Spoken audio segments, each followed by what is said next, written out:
All right.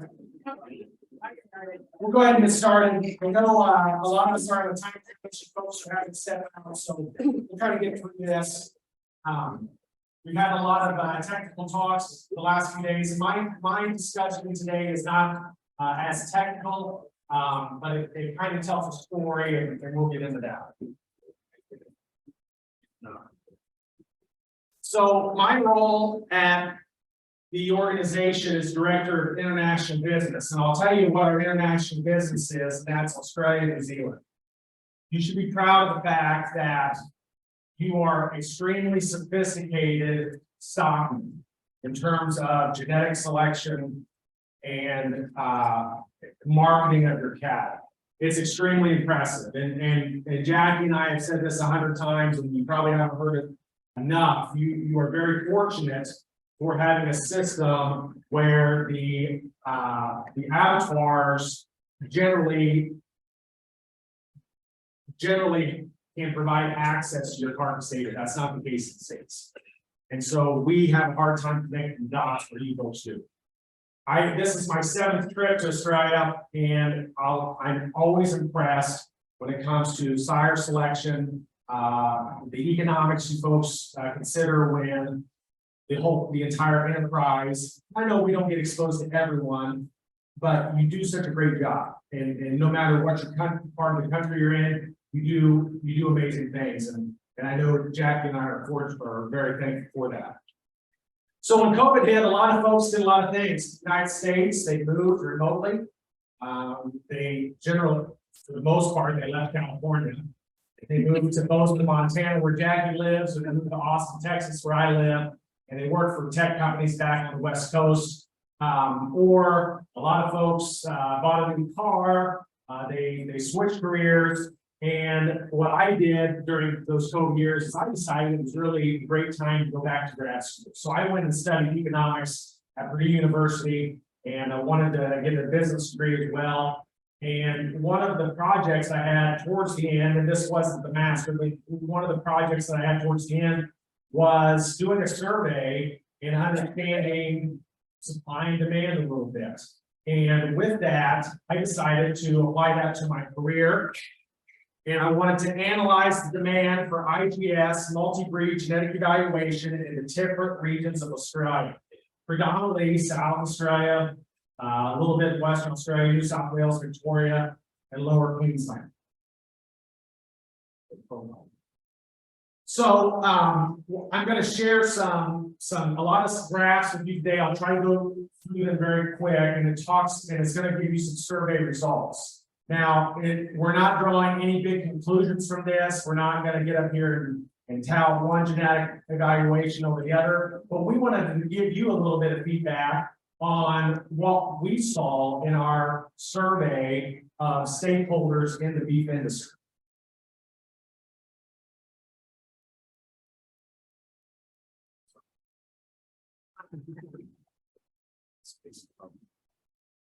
Please. Yeah. There you go.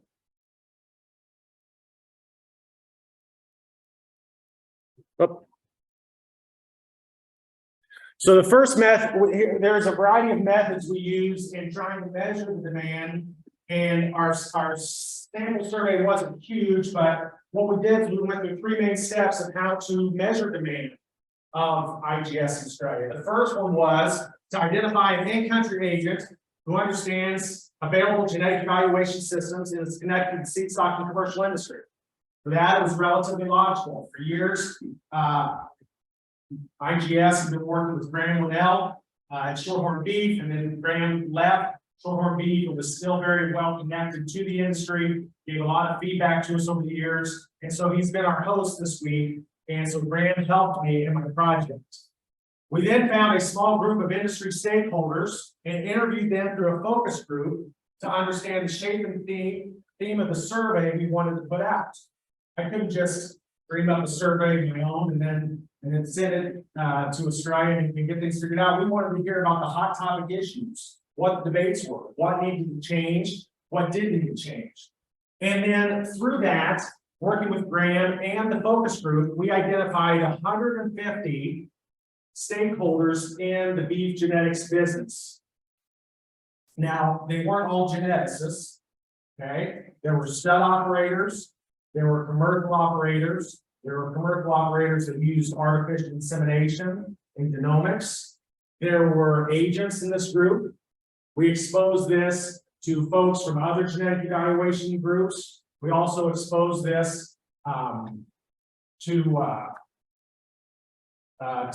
some folks that care about the procurement, the abattoirs, who care about the procurement of the cattle they're bringing in. So it was a wide variety. From after serving out that survey, we got about a 25% response rate, and then developed a SWOT analysis from that. So it was broken into 3 different categories. The first one is the demographics of the folks that responded. Of the breeds represented, about 30% of the folks that took the survey, most identified with, and of course, a large portion of these were stud operators, most identified with the shorthorn population, commercial or registered. 22% were Angus. About 15% had a Simmental background, and then of the other 35%, it represented 12 different breeds. We did have some breeds, for example, like Scuffle Park or Wagyu, who only had basically one person represented, but we did send it to a pretty balanced group of folks.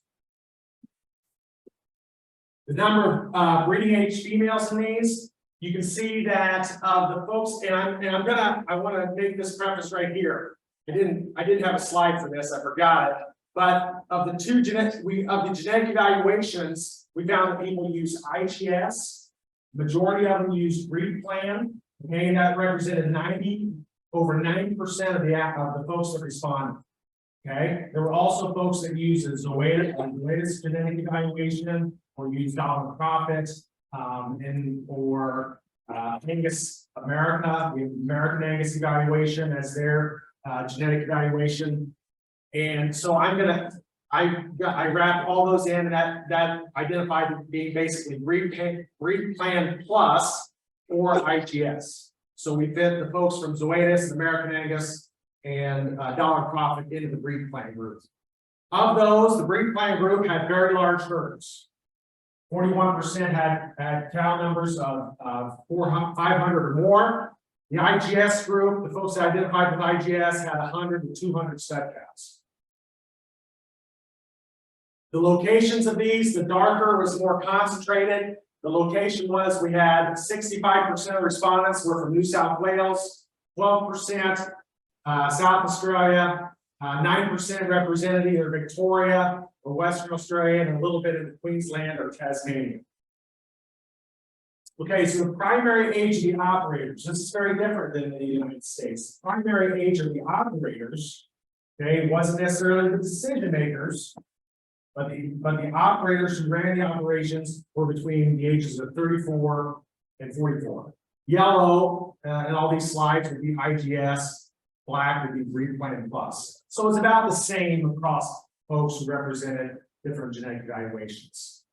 Again, not too far different between the folks who use these genetic evaluations and the genetic management technology used.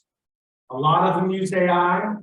We saw more breed plan plus identifying folks using embryo transfer technology. And we saw a lot more herd management software being used with folks who use breed plan plus over those with IGS.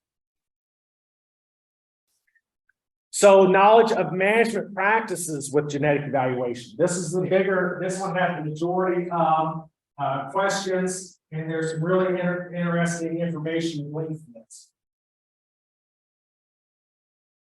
Again, make your own assessments. Do you understand how to fully engage the deliverables from genetic evaluation? So do you understand how to use EBVs or EPVs? Very few had strongly disagreed, but majority of the folks for both segments were in the somewhat agreed area. They feel like they know how to use EBVs and EPVs. So think about that amongst yourselves in this room and what that would look like. Do you understand how to implement EBVs in decision making. So when it comes to sire selection, or when it comes to out there mating cows, do you think you understand how to use those? A lot of folks said they strongly agree that they know how to apply EPDs in their decision making. Are you aware of the cross-breed EPDs are available to the public? Encouraging for us, we did, IGS folks did understand that there was multi-breed EPD and that they were out. Okay, not everyone who were exposed to breed plan and the other genetic evaluations knew that, but it's still about 20%.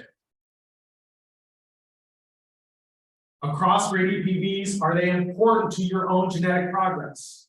So, are you, if the EPVs you're using, are they, or excuse me, if you don't use multi-breed EPVs, or you do, are they important to genetic progress? Both cases, folks from Breed Plan Plus and IGS agreed, strongly agreed, that they were important to making genetic progress. Are cross-breed EPDs important to your customers? Again, both groups strongly agreed that they were important to the customers. So that was encouraging. Do you understand the breeding scenarios for your indexes? Right? And this is a pretty important question, because anecdotally, I find out that a lot of folks will be frustrated and say that they don't know how to apply the index or what does it mean. However, from the survey, we found that the IGS customers did know the scenario in which the indexes were used, but it was a pretty even distribution across the survey respondents on whether they understood the breed plan indexes and the scenarios in which they're used. Do the current indexes fit your production scenario? Okay, we hear this a lot. Well, this doesn't fit my program, or this is right up my alley. Somewhat agree was strongest in the folks that used IGS, but strongly disagree for the folks that use the other genetic evaluations. Do industry stakeholders, okay, and they are identified as commercial cattle folks, grain or grass finishers, seed stock stud breeders, slaughter cattle buyers, or weaner buyers, do these industry stakeholders, which industry stakeholders need the most education on genetic evaluation? Logically, we found that commercial cow breeders, folks that generally buy the stud bulls, do need the most communication or the most education on genetic evaluation. I thought it was interesting with the breed plan folks finding that other seed stock breeders need to understand genetic evaluation so they can trade amongst themselves, which again makes perfectly logical sense. The most important reason to be involved in genetic evaluation, 100% of the IGS respondents, which were about 40% of the total respondents, said that they use it for genetic progress. Now, I don't know if that'd be the same everywhere. I don't know if that'd be repeatable, but I think it generally would look a lot like Breed Plan Plus, where folks would say, yeah, most of them use it for genetic gain, but we can also use it in the market, right? That's just human nature.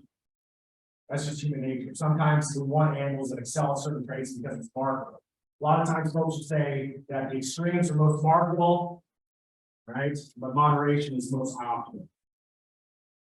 Do buyers request genetic predictions? Both look about the same.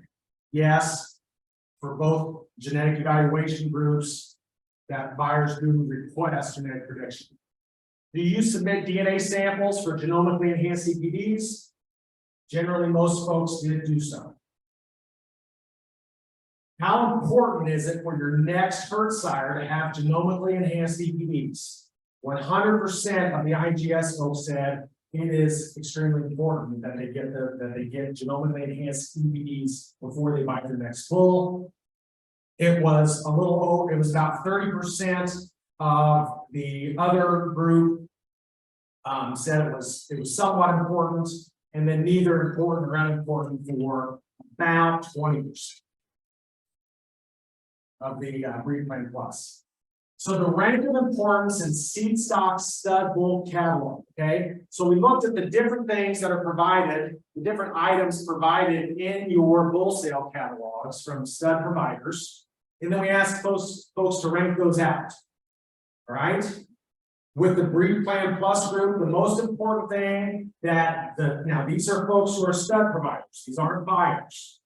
For the stud provider, what's the most important thing they put in their sale catalog? It was pedigree. Second behind that was EBV or EPD. The third most important thing was photo, and fourth were the value indexes. Folks that use IGS said that the most important thing in the stud catalog was the index or indexes. Second was EBV. Third was pedigree. Fourth was photo. And then for both groups, they ranked actual weights or performance ratios towards the bottom. All right, data that's mostly used by the public. IGS folks said that even though they rank, the stud breeders rank index as most important, they found that the public uses EPDs more. Right? And it was the folks of the other group, the Breed Plan Plus, said that although the stud breeder feels that pedigree is most important, they also feel that the customer thinks pedigree is most important. So a little different variation in IGS folks of what they feel is important compared to what they don't feel. And obviously, ratios are not getting a lot of traction. So if you got an issue with catalog space, evidently folks aren't looking at ratios too much. And the third and final category, not as big as the last one, is your experience with genetic evaluation. What do you think of the day-to-day when using genetic evaluation and trying to get information back? Genetic evaluation, customer service, right? So the folks that you deal with on a customer service basis when dealing with genetic evaluation meets our expectations. A pretty even distribution among most categories, but for both groups, couldn't agree nor disagree on whether they met their expectations or not. How can genetic evaluation customer support be improved? Okay. The majority for both groups said that customer service understanding, and what that meant is understanding of my needs when specifically asked. Customer service of my needs needed to be the most improved. And that, folks, is just communication. That is communication from the folks in customer service to the customer of what needs to be improved. I'm having a hard time with them understanding what I need. That's a communication thing. All right, so genetic evaluation experience could be improved if, I should have put Breed Plan Plus. The majority of folks said if the genetic evaluation experience could be improved if Breed Plan Plus folks said by 44%, the calculations more accurately reflected my herd. And second behind that was they would appreciate more breeds are represented in their database. The IGS folks said it could be improved if additional traits were considered. We've heard a lot of that this week. So that makes sense. And then another thing we've heard of a lot this week is the IGS folks wish there were more carcass records in the evaluation. And Jackie's slides the other day said that that's something we're working on, and that is something truly does need more data. Okay, so rounding this out, genetic evaluation management, okay, the folks that manage your genetic evaluation, educates all industry stakeholders. For IGS folks, they somewhat disagreed or they somewhat agreed. They couldn't really make their mind up. Nobody put neither disagree or excuse me, they could make their mind up. Nobody put neither agree nor disagree, but they said either they do it or they don't do it. Now that's a good one for Jackie and I to take home. And that's something we've worked on a little bit this week, is connecting the dots through your supply chain and meeting with folks. So where that needs to fit, we are working on that. It was progressively the other way of disagreeing on the other genetic evaluation folks. All right, we're down to our last two. Genetic evaluation meets our expectations on longevity. This wrapped into talking about specific traits. And so the genetic evaluation meets expectations in longevity. IGS folks, by a margin of about 65%, somewhat agree that we are hitting the mark. Strongly disagree with the other group. And then genetic evaluation meets my expectations in fertility. Somewhat agree by about 55% in the yellow group, which is IGS. And it was between they weren't sure or they somewhat agreed in the Reclaim Plus evaluations. So from that, we drew some analyses. Is that anybody heard of SWOT analysis? Hope you have. SWOT stands for strengths, weaknesses, opportunities, and threats. We drew a SWOT analysis from this, from looking at all these questions. And there were many more questions. I just kind of disseminated down to some that I thought were important. Strengths, and we looked at this from the IGS point of view. IGS users understand or incorporate genomic enhancement at a higher rate. IGS users generally are keen to use tools and traits that are more economically relevant. IGS users incorporate and invest in genetic management tools, and IGS users seemingly understand the importance of multi-breed genetic evaluation. What were our weaknesses? Now, this survey took place in April of last year, so it's almost a year. In early 2022, IGS is relatively small in Australia. All genetic evaluation customer service could be improved. IGS users request additional traits to be evaluated, which we've talked a lot about this week. And then IGS users desire more carcass records in the Aussie evaluation. Opportunities, education for non-IGS users on the multi-breed genetic evaluation. Hopefully you've seen some of that in the last couple of days. The Australians see opportunity with genetic evaluation education efforts focused with industry stakeholders. So there's opportunity to gain ground. And that's one of the reasons Jack is here. Other genetic evaluation users may lack confidence in the published indexes from the questions asked. And then in Australia, larger contemporary groups and connectivity to obtain real carcass data is an opportunity for improvement. And threats. You know, Jackie and I didn't come here to be a threat to anybody. We don't find anyone in Australia. I mean, we love the hospitality. We don't find any big threats while here. So there weren't any particular big, scary things we had to run from. But we understand a few things of all people. Change is difficult. Change is hard. Change is a lot of times very fun. And then sometimes there's misinterpretation of what the IGS mission and vision is. And I didn't write out the long paragraph, but we just want you to live here today remembering these things of who IGS is. We want to provide service to the global beacons. We're science-driven. We try to use simple and effective genetic tools. We want to be collaborative. We could almost put this first: collaborative and inclusive while honoring autonomy and the unending pursuit of the truth, as Jackie mentioned earlier. So from this, we've tried to get across this week with the folks at AGS. Collaboration is extremely important. And I will tell you what a big part of my title for being the international guy is basically the Australian New Zealand.